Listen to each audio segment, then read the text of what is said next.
ಇಂದಿನ ತರಗತಿಗೆ ನಿಮಗೆಲ್ಲರೂ ಸ್ವಾಗತ. ಮೈಸೂರು ಸಂಸ್ಥಾನದ ಮುಂದಿನ ಭಾಗ ಸಂಚಿಕೆ 3.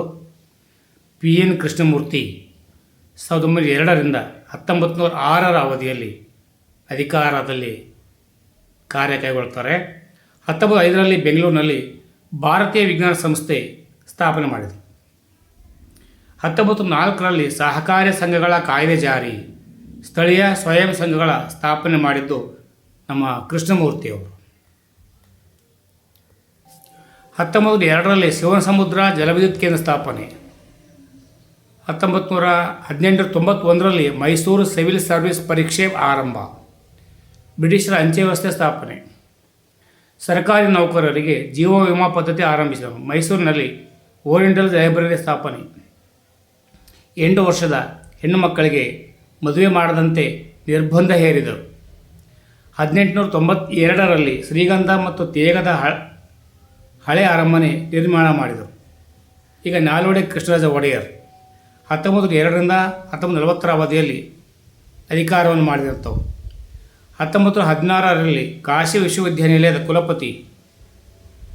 ಇವರ ಕಾಲ ದಿವಾನ್ ಯಾರು ಅಂದರೆ ಪಿ ಎನ್ ಕೃಷ್ಣಮೂರ್ತಿ 1902 ಮತ್ತು 1906.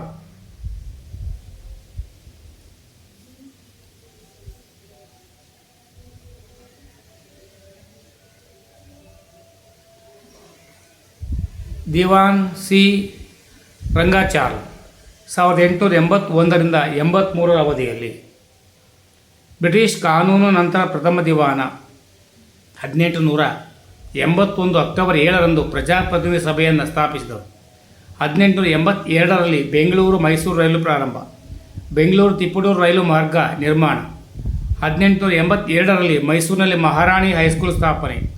ಕೆ ಶೇಷಾದ್ರಿ ಅಯ್ಯರ್ 1883ರಿಂದ 1902 ವಾಣಿ ವಿಲಾಸ ಸಾಗರ ನಿರ್ಮಾಣ. ಕರ್ನಾಟಕದ ಪ್ರಥಮ ಅಣೆಕಟ್ಟು ಇದು.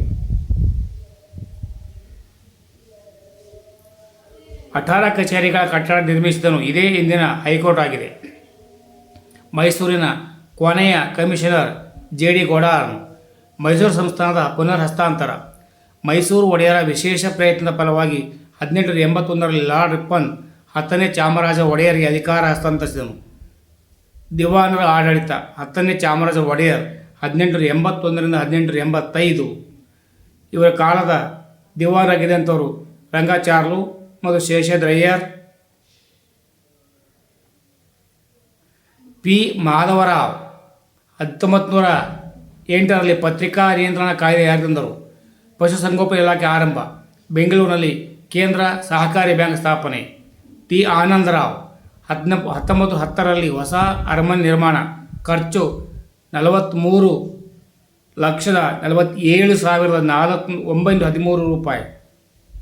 ಸರ್ ಎಂ ವಿಶ್ವೇಶ್ವರಯ್ಯ 1912ರಿಂದ 1918 ಕನ್ನಂಬಾಡಿ ಅಣೆಕಟ್ಟಿಗೆ ಅಡಿಗಲ್ಲು ನಿರ್ಮಾಣ ಮಾಡಿದಂಥವು.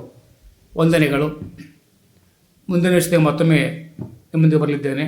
ಜೈ ಹಿಂದ್, ಜೈ ಕರ್ನಾಟಕ, ಜೈ ಭಾರತ್ ಮಾತೆ. ಸರ್ವರಿಗೂ ಶುಭವಾಗಲಿ.